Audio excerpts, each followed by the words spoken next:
गद्यांश का उपयुक्त शीर्षक क्या हो सकता है, गद्यांश का सारांश कैसे लिखेंगे और गद्यांश के रेखांकित अंशों की व्याख्या सटीक कैसे लिखी जाए, ये सारा कुछ आपको 21 नंबर में लिखना होता है। अगर ये आपका सटीक रहेगा तो आर में सफल होने की प्रोबेबिलिटी बढ़ जाएगी।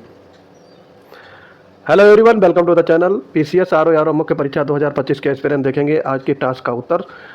जो लोग अभी तक हमारे मेंस पेड बैच ज्वाइन नहीं किए हैं, तो अगर आप सही में सीरियस कैंडिडेट हैं और सही में सिलेक्शन के फाइनल तक पहुंचना चाहते हैं, तो हमारे पीसीएस वंडर टेलीग्राम चैनल से जुड़ेंगे। वहां पर आपको बहुत सारी पीडीएफ्स, करंट अफेयर डिटेल्स और पेड क्विज से रिलेटेड इन्फॉर्मेशन, इसके अलावा फ्री टेलीग्राम क्विज कंडक्ट कराई जाती है। तो एक बार जुड़कर देखेंगे, आपको बहुत ज़्यादा लाभ मिलने वाला है। तो पहले देखते हैं गद्यांश और उसके बाद में हमारे एस्पिरेंट्स ने इसकी व्याख्या लिखी है, उसको देखते हैं। तो गद्यांश आपका 21 नंबर में पूछा जाता है। तो शिक्षा का अर्थ है जीना सीखने की कला। हम जीते हैं समाज में, अतः शिक्षा का मूल स्रोत है समाज। इस प्रकार शिक्षा और समाज का परस्पर घनिष्ठ संबंध है। शिक्षा व शिक्षण संस्थाओं का समाज में विशेष महत्वपूर्ण स्थान है, क्योंकि यहीं से भावी नागरिक ढलकर निकलते हैं। आज समाज के मूल रूप को परिष्कृत करने हेतु नैतिक शिक्षा के प्रश्न पर विशेष बल दिया जाने लगा है। ये आवश्यकता अनुभव की गई है कि हमारी मान्यताओं का स्खलन हो रहा है। सामाजिक जीवन में जो अनैतिकता दिनों दिन बढ़ती जा रही है, उसका मूल कारण नैतिक शिक्षा का अभाव है। अब देखो, यहाँ पर शिक्षा और नैतिक शिक्षा, आपको इसमें शीर्षक क्या होना चाहिए, इस पर दिमाग लगाइएगा। आगे अभी चर्चा करेंगे, पहले पूरा गद्यांश पढ़ लेते हैं। आज हमने भौतिक उन्नति को एकमात्र उद्देश्य बना लिया है। हम भौतिकवादी से अति भौतिकवादी होते जा रहे हैं और यही कारण है कि विफलताएं हमारे मार्ग को अवरुद्ध करती जा रही हैं। अपेक्षित है कि नैतिक मूल्यों की शिक्षा दी जाए, अन्यथा समाज में अपराध प्रवृत्ति निरंतर बढ़ती रहेगी।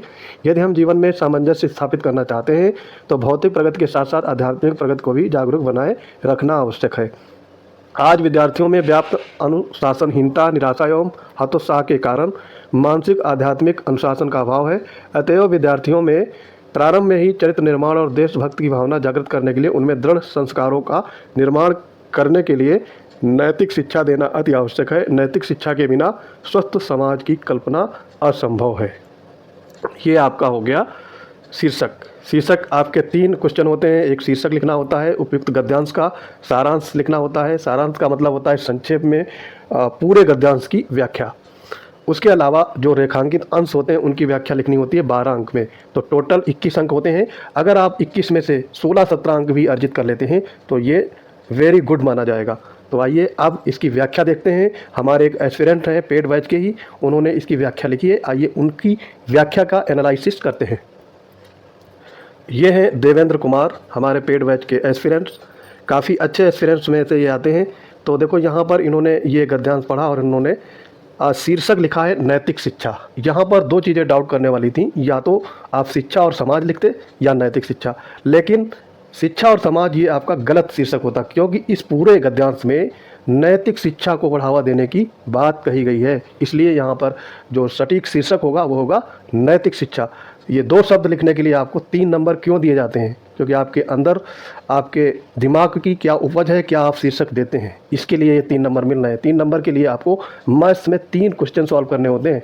तो यहाँ पर तो 2 शब्द लिखने हैं। तो आप इस चीज़ को गंभीरता से समझिएगा। अब आगे देखते हैं इसका सारांश।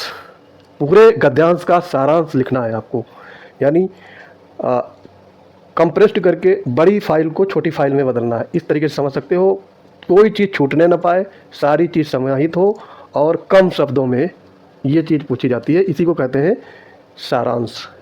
सार प्लस अंश, यानी किसी चीज़ का सार, उसको सारांश कहते हैं। शिक्षा सीखने की कला है, ये मानव संसाधन का सार है तथा समाज से घनिष्ठ रूप से संबंधित है। वर्तमान भौतिकवादी संस्कृति से समाज में नैतिक मूल्यों का क्षरण हो रहा है। ऐसे में समाज में नैतिक मूल्यों की स्थापना का प्रयास यदि विद्यार्थी जीवन में किया जाता है, तो विद्यार्थियों के प्रारंभ से ही चरित्र निर्माण, अनुशासन तथा देशभक्ति की भावना जागृत होगी और एक स्वस्थ समाज की संकल्पना साकार होगी। कितना सटीक और एकदम जितना सारांश होना चाहिए उतना इन्होंने लिखा है, तो इनको यहाँ पर फुल मार्क्स मिल सकते हैं। इसके बाद देखते हैं अवतरण के रेखांकित अंशों की व्याख्या। पहला क्या था? शिक्षा का अर्थ डैश डैश मूल स्रोत है समाज। उक्त पंक्ति में लेखक का मत है कि शिक्षा सीखने की कला है, क्योंकि व्यक्ति समाज में रहता है, इसलिए वो समाज से बहुत कुछ सीखता है। व्यक्ति के आचरण, मूल्य, विचार तथा संस्कृति समाज द्वारा ही निर्मित होते हैं। या निर्मित होता है। ऐसे में समाज को शिक्षा का मूल स्रोत कहना ही उचित होगा। बहुत सटीक लिखा है इन्होंने। अगला है सामाजिक जीवन डैश डैश नैतिक शिक्षा का अभाव है। देखो जो शब्द यहाँ पर जैसे 2 शब्द लिए तो लास्ट में भी अभाव है सिर्फ लिखना था, बस ज़्यादा नहीं लिखना है।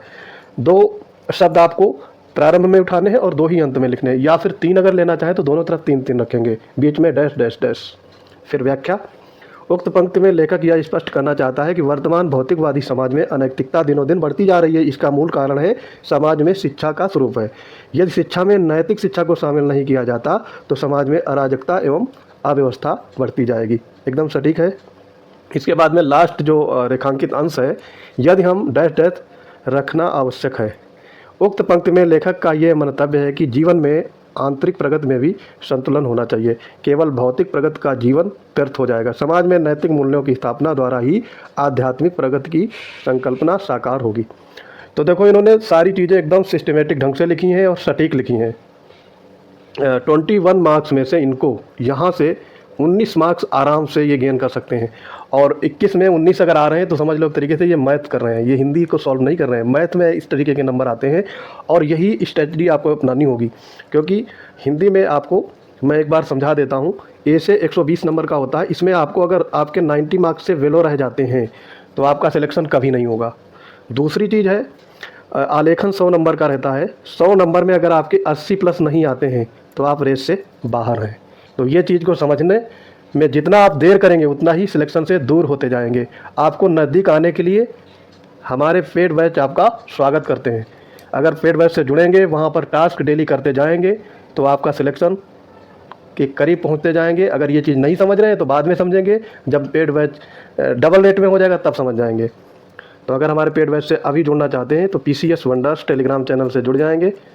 वहाँ पर आपको सारे पेड बैच की डिटेल्स उपलब्ध रहेगी। और अगर पेड बैच से नहीं जुड़ना है तो फ्री क्विज में भी आप शामिल हो सकते हैं। फ्री क्विज आपकी 9 बजे कंडक्ट कराई जाती है। तो आई होप ये वीडियो आपको पसंद आ रहे होंगे, और अगर नहीं भी आ रहे होंगे तो क्या कर सकते हैं, ज़्यादा से ज़्यादा चैनल पे नहीं आएंगे, नहीं देखेंगे, क्योंकि मैं तो ऐसे ही वीडियो लाता हूँ जो आपको ज्ञान प्रोवाइड करे, अच्छी चीज़ें, अच्छा कंटेंट फ्री में दें। आजकल लोग जो चीज़ पैसे दे करके कर रहे हैं वो मैं फ्री चैनल पर डाल रहा हूँ। तो आई होप मेरी अभिव्यक्ति को आप समझ रहे होंगे।